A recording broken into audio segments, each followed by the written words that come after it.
5 in the West. Ben, welcome back. And thanks for having me.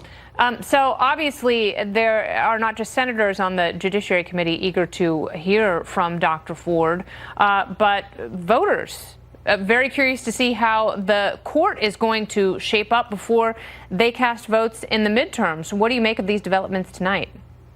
You know, it's hard to tell where exactly this is going. All that it seems to me is that a lot of the requests that are being put forward by Ford seem kind of unreasonable. If, for example, we are hearing that Ford wants to testify after Kavanaugh, which makes no sense. I mean, you actually have to have the accuser testify before you can testify to rebut the accuser. You've never heard of a trial where the defendant actually testifies before the plaintiff. That doesn't make a lot of sense. We also don't know what the date is going to be on this thing. It seems to me that this is all delay tactic. I'll be very curious to see, obviously, whether it actually happens. Is it going to be private or is it going to be public? Republicans are being, it seems to me, quite forthcoming about allowing Ford basically whatever she wants in order to testify. And her lawyers said as much in their letter. They said that they appreciate that the committee has been reasonable and accommodating to Dr. Ford's requests.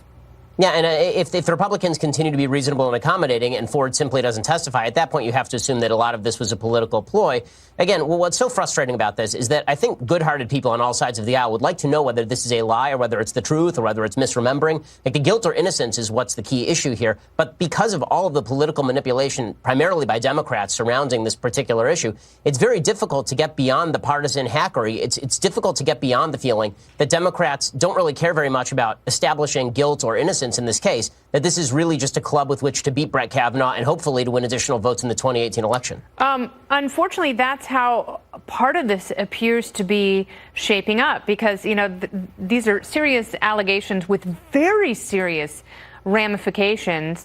And what I'm curious about, and I know that you are, in fact, a lawyer, what do you think Republicans on the Senate Judiciary Committee should do as far as a lawyer potentially questioning Dr. Ford and, you know, maybe having a female defense attorney who can take her story apart a little bit? I mean, that makes perfect sense to me. We had something similar with regard to Anita Hill and Clarence Thomas. It doesn't seem to make a lot of sense to have a bunch of senators who don't know much about the case in the first place questioning. I mean, if she's not going to be allowed, normally in a court of law, you are allowed to face down your accuser. This ridiculous notion that you're never allowed to face down your accuser because of the shame of the accusation, this obviously would not hold in a criminal trial, which this effectively has now become. I mean, Brett Kavanaugh's life is either over or he's on the Supreme Court, right? One of two things is going to happen here. And that being the case, he's not allowed to face down his accuser. It seems to me that having somebody there who actually knows Brett Kavanaugh's story and can represent that story from his defense point of view would be smart politics by the Republicans as well as a just thing to do. Apparently, Ford doesn't want that, which makes perfect sense. You don't want to be asked hard questions, even if you're telling the truth. So it's a really ugly, sticky situation, and all of this could have been avoided if Dianne Feinstein had reported this stuff as soon as she heard it, and if she had worked with Republicans to create an actual process here, as opposed to everybody just catching as catch can. Yeah, absolutely. And, you know, she also could have trusted the FBI a little bit more, because I think that's what Democrats have been claiming to want all along, is to reinstill confidence in these institutions.